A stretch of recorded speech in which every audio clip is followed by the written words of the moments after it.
এমত অবস্থায় আল্লাহর নবীর দাদা আব্দুল মুত্তালিব হালিমাতুস সাদিয়াকে বলে, ও হালিমা, সবাই তো ছোট ছোট বাচ্চা পাইছে, তোমরা তো পাও নাই। একটা কাজ করো, তোমরা আমার এই নাতিটারে নিয়ে যাও, খালি হাতে চলে যাইবা, এর চেয়ে তো অনেক উত্তম। এই ছোট শিশুটারে নিয়ে যাইবা, এই শিশুটা এতিম, কেউ তারে নেই না, টাকা দিব কে? সেই জন্য আল্লাহর নবীকে কেউ নেই না। এমত অবস্থায় হালিমাতুস সাদিয়া রাদিয়াল্লাহু আনহা তিনি তিনার স্বামীকে বলেন, স্বামী গো, খালি হাতে যদি চইলা যায় লজ্জা লাগবে। যাই হোক, অন্যান্য মহিলারা তারা বাচ্চা পেয়ে গিয়েছে, ভালো ভালো মূল্যের টাকা পেয়ে গিয়েছে, খালি হাতে যাওয়ার চাইতে অনেক ভালো হবে এই ছোট্ট সুন্দর বাচ্চাটাকে আমরা নিয়ে যাই। আল্লাহর নবী সাল্লাল্লাহু আলাইহি ওয়াসাল্লামকে যখন হালিমাতুস সাদিয়া কুলে নিলেন, হালিমাতুস সাদিয়ার নয়ন জোড়ায়। ওয়া বারাকাতুহু। আলহামদুলিল্লাহ আলহামদুলিল্লাহ নাহমাদুহু ওয়া নাস্তাঈনুহু ওয়া নাস্তাগফিরুহু ونعوذ بالله من شرور أنفسنا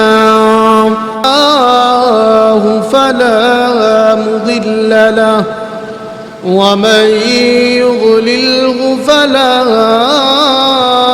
هادي له وأشهد أن لا إله إلا الله وحده لا شريك له وأشهد أن سيدنا ومولانا محمدا عبده ورسوله أرسله بالحق بشيرا ونذيرا وداعيا إلى الله بإذنه وسراجا منيرا أما بعد أعوذ بالله من الشيطان الرجيم بسم الله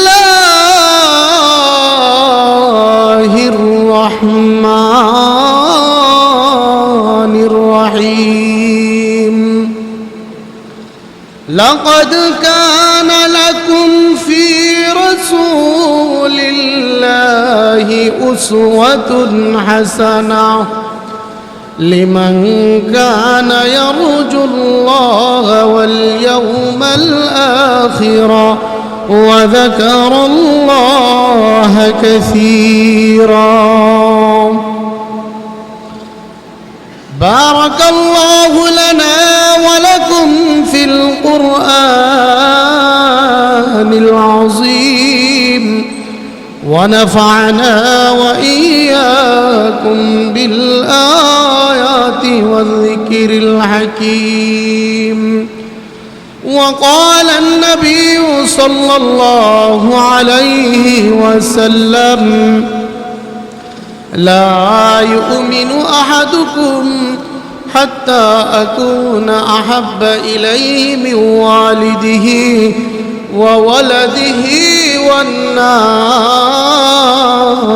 أجمعين أو كما قال النبي صلى الله عليه وسلم اللهم صل على محمد وعلى آل محمد كما صليت على إبراهيم وعلى آل إبراهيم إنك حميد مجيد اللهم بارك على محمد محمد وعلى آل محمد كما باركت على إبراهيم وعلى آل إبراهيم إنك حميد مجيد الحمد لله ঐতিহ্যবাহী হীরাপুর উত্তরপাড়া কেন্দ্রীয় জামি মসজিদের অধ্যকার আয়োজিত ইসলাহি জলসার সম্মানিত সভাপতি হযরত উলামায়ে কেরাম, বেরাদারানে ইসলাম, দূর দূরান্ত থেকে আগত আমার পিতা সমবয়সী বাবারা, স্নেহের যুবক ভাইয়েরা, ওই রব্বুল আলামিনের দরবারে অন্তরের অন্তঃস্থল থেকে কালিমাতুশ শুকুর আদায় করি যে রব্বুল আলামিন এই ফিতনা ফাসাদের জামানায় আমাদেরকে যাচাই করে বাছাই করে আল্লাহ পাকের ঘরের মধ্যে আমাদেরকে কিছু কথা শোনার জন্য আল্লাহ তাআলা সমবেত করেছেন, সেজন্য দিল থেকে শুকরিয়া আদায় করি আলহামদুলিল্লাহ। আমি আপনাদের সম্মুখে যে আয়াতে কারিমা তিলাওয়াত করেছি, ওই আয়াতে কারিমা এবং রাসূল আকরাম সাল্লাল্লাহু আলাইহি ওয়াসাল্লামের অগণিত হাদিসে পাক হতে একখানা হাদিসে পাক তিলাওয়াত করেছি। এই উভয়টার সমন্বয়ে আমি আপনাদের সমীপে কিছু অল্প সময়ের মধ্যে কথা বলার চেষ্টা করব। ওমা তৌফিকি ইল্লা বিল্লাহ। আল্লাহ তাআলা দুনিয়া বানিয়েছেন সত্য, আল্লাহ তাআলা যুগে যুগে নবী রাসূল প্রেরণ করেছেন সত্য, যুগে যুগে আম্বিয়ায়ে কেরামের উম্মত দান করেছেন তাও সত্য। আল্লাহ রাসূল সাল্লাল্লাহু আলাইহি ওয়াসাল্লাম এক হাদিসের মধ্যে বলেন, আনা আফজালুল আম্বিয়া ওয়া উম্মতি আফজালুল উমাম, আমি নবীদের মধ্য হতে সর্বশ্রেষ্ঠ, আর আমার উম্মত হচ্ছে গোটা পৃথিবীর সমস্ত উম্মতের মধ্য হতে সবচাইতে শ্রেষ্ঠ।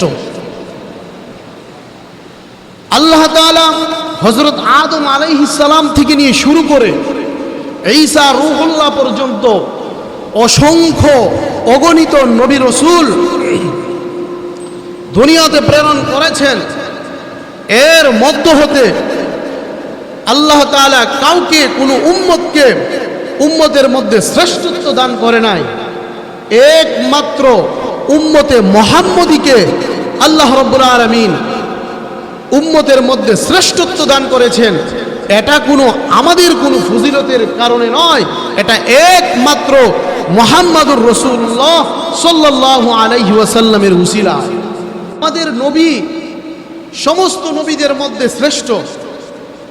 আমাদের নবী কিরকম শ্রেষ্ঠ? আমরা শ্রেষ্ঠ উম্মত, আমাদের তো আমাদের নবীকে চিনা উচিত, তাই না? চিনতে হবে না যে আমরা কিরকম নবীর উম্মত? আল্লাহ তাআলা সমস্ত উম্মতের মধ্য হতে আমাদেরকে শ্রেষ্ঠত্ব দান করেছেন জিনার ওসিলায়। তিনাকে তো আমাদেরকে চিনা উচিত। কেন চিনা উচিত? যে তিনি যেই বিষয়ে হ্যাঁ বলে দিয়েছেন এটা শরীয়তের জন্য হ্যাঁ হয়ে গিয়েছে, তিনি যে বিষয়ে না করে দিয়েছেন সেটা শরীয়তের মধ্যে সেই জিনিসটা নাজায়েজ হয়ে গিয়েছে। যেই ব্যাপারে বলেছেন হ্যাঁ এটা হবে, এই বিষয়টা শরীয়তের মধ্যে আল্লাহ তাআলা ফরজ করে দিয়েছেন, ওয়াজিব করে দিয়েছেন, সুন্নত করে দিয়েছেন। আর তিনি যেই জিনিস নিষেধ করেছেন সে জিনিসকে আল্লাহ তাআলা হারাম করে দিয়েছেন, নাজায়েজ করে দিয়েছেন। তো ওই রকম মুহাম্মাদুর রাসূলুল্লাহ সাল্লাল্লাহু আলাইহি সাল্লামকে তো আমাদের চেনা উচিত। আল্লাহ রাসূল সাল্লাল্লাহু আলাইহি ওয়াসাল্লামকে আল্লাহ রাব্বুল আলামিন যখন দুনিয়ার মধ্যে প্রেরণ করেছেন, আমরা সকলেই কিন্তু জানি যে আমাদের নবীজির আব্বার নাম হলেন আব্দুল্লাহ, আর নবীজির আম্মা জানের নাম হচ্ছে আমেনা। আল্লাহ রাসূল সাল্লাল্লাহু আলাইহি ওয়াসাল্লামের আম্মাজি বলেন, দুনিয়াতে যখন মানুষ ভূমিষ্ঠ হওয়ার সম্ভাবনা হয় তখন মানুষের মধ্যে চিরাচরিত স্বভাব যে বমির ভাব হয়, যে মানুষের মধ্যে কষ্ট ক্লেশ এইরকম কিছু লাগে। আল্লাহ রসুলের আম্মাজান বলেন, আমার মুহাম্মদ সাল্লাল্লাহু আলাইহি সাল্লাম যখন আমার গর্ভে এসেছে, মুহাম্মদ দুনিয়ার জমিনে আসার আগ পর্যন্ত না আমার অল্প মুহূর্তের জন্যে কোনোদিন একটু ক্লান্তি লেগেছে, না আমার কোনোদিন বমির ভাব উঠেছে। সুবহানাল্লাহ। এমন নবী আল্লাহ তাআলা আমাদেরকে দান করেছেন। ওই দিক দিয়া আল্লাহ রসুল সাল্লাল্লাহু আলাইহি সাল্লাম দুনিয়াতে আসার আগে তিনার আব্বাজান চলে গেছে। এক হাদিসে আল্লাহ রসুল সাল্লাল্লাহু আলাইহি সাল্লাম বলেন, দুনিয়াতে তোমরা যখন চলাফেরা করবা, উঠা বসা করবা, তোমাদের মধ্যে পেরেশানির ছাপ আসবে। যখন তোমাদের মধ্যে পেরেশানির ছাপ আসবে যে কোনো বিষয়ে, চাই তোমরা অভাবগ্রস্ত হও, তোমরা মুহাম্মদুর রাসূলুল্লাহর দিকে তাকাইবা, তিনি কেমন অর্থশূন্য ছিলেন। তোমরা যখন পেরেশানিতে পড়বা যে আমার ছেলে মেয়ের ব্যাপারে, তখন তোমরা দেখবা যে মুহাম্মদুর রাসূলুল্লাহকে আল্লাহ তাআলা ছোট ছোট ছেলে সন্তান দান করেছিলেন, আল্লাহ তাআলা বড় হওয়ার আগে নিয়ে গিয়েছিলেন। আল্লাহ তাআলা তোমাদেরকে দুনিয়াতে এতিম বানায় পাঠাইছেন। তোমাদের বাপ দুনিয়াতে তোমরা আসার কিছুদিন পর চইলা যা, দুনিয়ার কষ্ট ক্লেশ যাতনার মধ্যে পড়ে যখন তোমরা একটু চিন্তিত হয়ে যাও, তখন তোমরা আমি মুহাম্মদুর রাসূলুল্লাহর কথা চিন্তা করবা, আমি কি রকমের এতিম ছিলাম। আল্লাহর রসুল বলেন, আমি দুনিয়ার জমিনের মধ্যে আসার পূর্বে আল্লাহ রাব্বুল আলামিন আমার আব্বাজানকে দুনিয়া থেকে নিয়ে গেছেন। আল্লাহর রসুল সাল্লাল্লাহু আলাইহি ওয়াসাল্লাম যখন দুনিয়ার জমিনে জন্মগ্রহণ করলেন, আল্লাহর রসুল সাল্লাল্লাহু আলাইহি ওয়াসাল্লাম, আল্লাহর রসুল দুনিয়ার মধ্যে যেই মাত্র জন্মগ্রহণ করেছেন, আল্লাহ রাব্বুল আলামিন গোটা পৃথিবীটাকে এইরকম ভাবে আলোক উজ্জ্বল করে দিয়েছেন যেন মনে হয় পূর্ণিমার চাঁদ আম্মাজি আয়েশা রাদিয়াল্লাহু আনহার ঘরের মধ্যে চলে এসেছে। আল্লাহর রসুলের আম্মাজি বলেন, আমার ছোট মুহাম্মদ যখন আমার কোলে ভূমিষ্ঠ হলো, আমি তখন দেখি চন্দ্রটা একবার এই দিকে যায়, আরেকবার ওই দিকে যায়।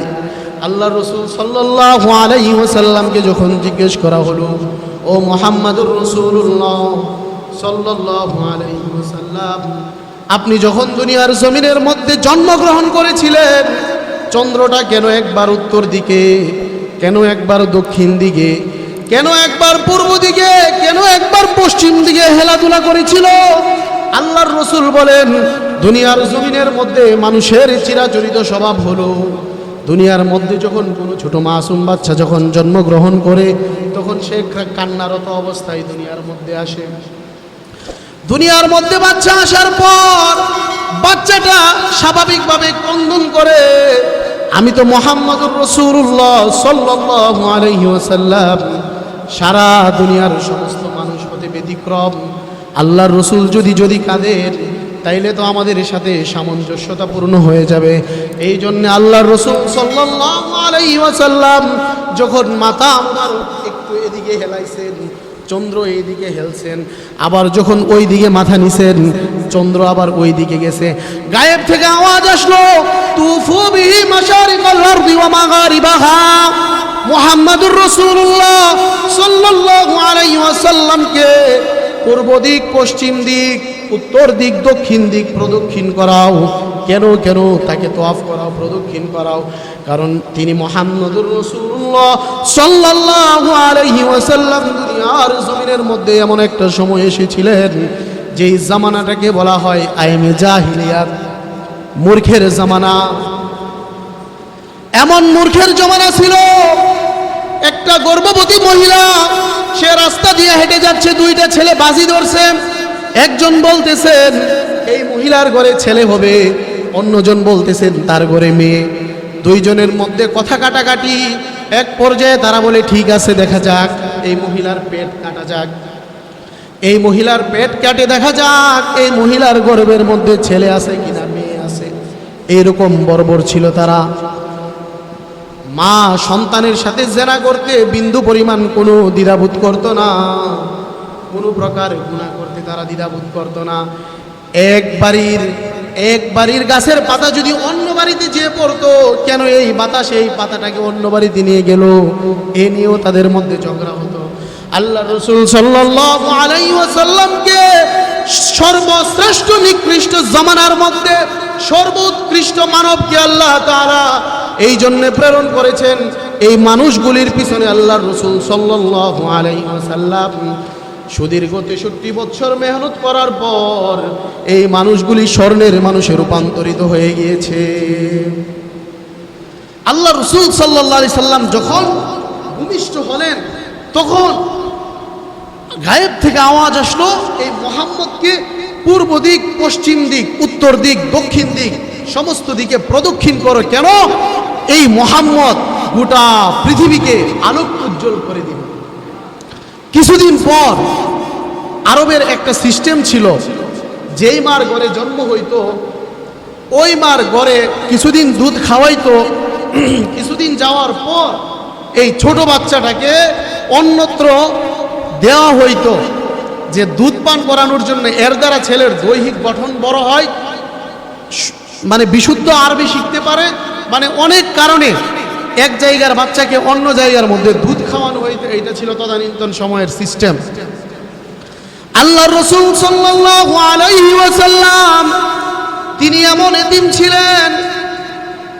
হালিমাতুস সাদিয়া রাদিয়াল্লাহু আনহা তিনি যখন তিনার স্বামী সহকারে যখন আসছিলেন, তারা আরবের সন্তানদেরকে নিয়ে যাওয়ার জন্য দুধ খাওয়াবে।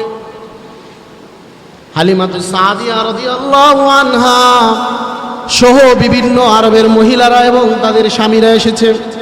আয়েশা আরবের ছেলেদেরকে নিয়ে যায়, মেয়েদেরকে নিয়ে যায় দুধ খাওয়ানোর জন্য। আল্লাহর রাসূল সাল্লাল্লাহু আলাইহি ওয়াসাল্লাম ইয়েতিম বাচ্চা হওয়ার কারণে তিনাকে কেউ নেয় না। কেন নেয় না? ওই যে অন্য গোত্রের মহিলারা এসে তাদেরকে দুধ পান করায়, বিনিময়ে তারা টাকা পায়। মুহাম্মদ তো এতিম, এই এতিমকে যদি নিয়ে যায় কেউ তো টাকা দিবে না। এমত অবস্থায় আল্লাহর নবীর দাদা আব্দুল মুত্তালিব হালিমাতুস সাদিয়াকে বলে, ও হালিমা, সবাই তো ছোট ছোট বাচ্চা পাইছে, তোমরা তো পাও নাই। একটা কাজ করো, তোমরা আমার এই নাতিটারে নিয়ে যাও, খালি হাতে চলে যাইবা, এর চেয়ে তো অনেক উত্তম।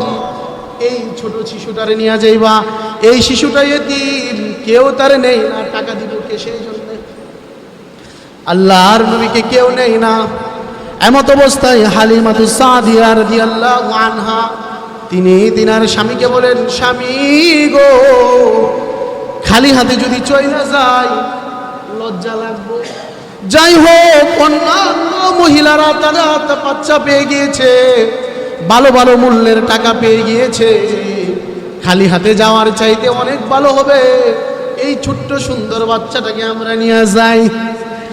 আল্লাহর নবী সাল্লাল্লাহু আলাইহি ওয়াসাল্লামকে যখন হালিমাতুস সাদিয়া কোলে নিলেন, হালিমাতুস সাদিয়ার নয়ন জোড়ায়। হালিমাতুস সাদিয়া তিনি গরিব ছিলেন, তিনার স্বামীও গরিব ছিলেন। তিনারা যেই উট দিয়ে সফর করে আসছিলেন, সেই উট তত তেজি উট ছিল না।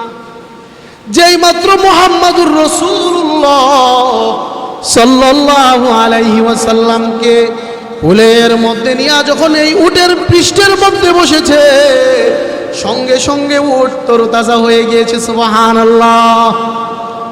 শুধু তাই নয়, এই উটের মধ্যে একটা আজীব ঘটনা ঘটেছিল।